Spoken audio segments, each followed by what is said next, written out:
నల్గొండ జిల్లా అదేవిధంగా సూర్యాపేట ఖమ్మం కూడా ఇక్కడి నుంచి వెళ్తున్నాను. సూర్యాపేట జిల్లాలో ఇప్పుడు శివమల్ల మండలంలో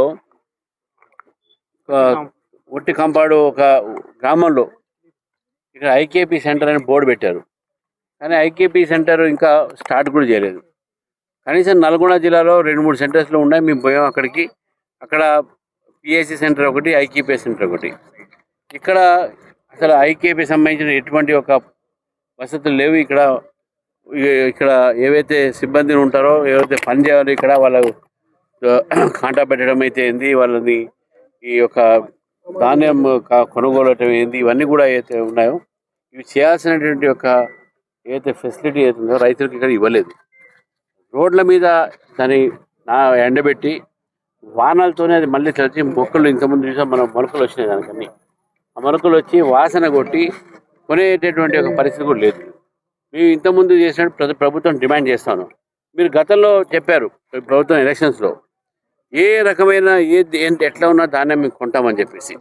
500 రూపాయలు బోనస్ అది ఇవ్వలేదు.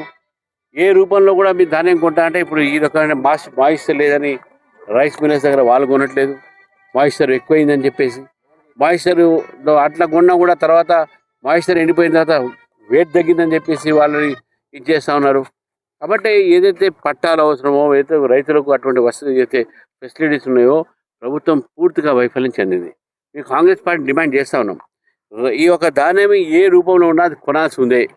ఎంఎస్పీలో ఏ రేట్ అయితే ఫిక్స్ చేసిందో ఆ ఎంఎస్పీ రేట్ కొనాల్సి ఉంది. రైస్ మిల్లర్స్కు మీరు డైరెక్షన్ కూడా ఇవ్వాల్సి ఉంది.